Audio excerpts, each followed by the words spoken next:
Paano makakatipid ng mobile data kapag gumagamit ng Facebook? Isa ka ba sa data lang ginagamit para makapag-internet? Sa panahon ngayon ay napakahalaga ng internet. Kasi halos lahat ng tao ay gumagamit na nito. Lalo na kung isa kang content creator, ay kailangan mo ng internet araw-araw. Pero dito sa amin ay bihira lang yung mga tao gumagamit ng mobile data. Kasi ang kadalasan ginagamit dito ay ang tinatawag na peso Wi-Fi. Pero minsan kapag brownout ay gumagamit ako ng mobile data. Lalo na kung may lakad ako at nagla-live. Isa ka rin ba sa mahilig manood ng video sa Facebook? Tapos, kahit may 100 MB ka pa, ay saklit mo lang ito nagagamit sa panonood ng video sa Facebook. Nagtaka ka rin ba kung bakit ganon? Isa sa dahilan kung bakit mabilis maubos ang data mo kasi nag-autoplay yung video. Gusto mo ba na hindi automatic nag-play yung video at makakatipid ka rin ng data?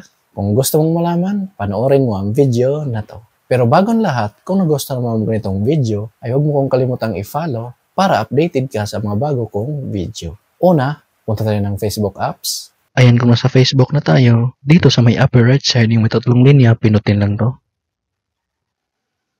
Then, pinutin itong settings and privacy. Pinutin itong settings. Then, scroll up. Under sa preferences, pinutin lang tong media.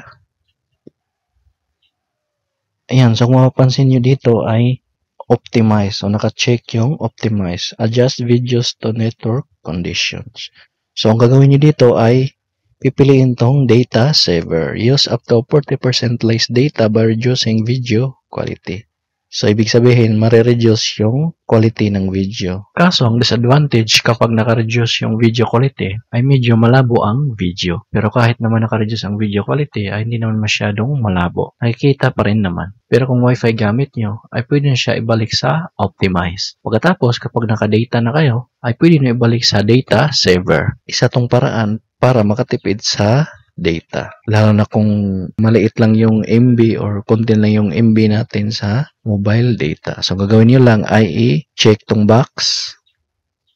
Then, dito naman sa baba, under sa autoplay, naka-check yung on mobile data and Wi-Fi. So, ang gagawin nyo dito ay i-check itong box ng never autoplay videos. Ayan, so sa ganitong paraan, hindi na mag-autoplay yung videos na nakikita mo sa Facebook. Lalo na kung hindi naman mahalaga or hindi ka naman interesado sa video na yun. Kasi sa kaka-scroll natin ng video, kapag hindi to naka-turn on ay nag-autoplay siya. Nag-consume siya ng data. Samantala pag naka-turn on ito ay hindi nag-autoplay. I-play lang siya once na pinindot mo yung play button. Hindi na siya magko-consume ng data. So, ganoon lang kadali paano makatipid sa mobile data gamit ang Facebook. Kung nagustuhan mo ang video na to, huwag kalimutang i-heart at i-follow mo na rin ako. At paki-subscribe na rin ako sa aking YouTube channel, Brian Sides.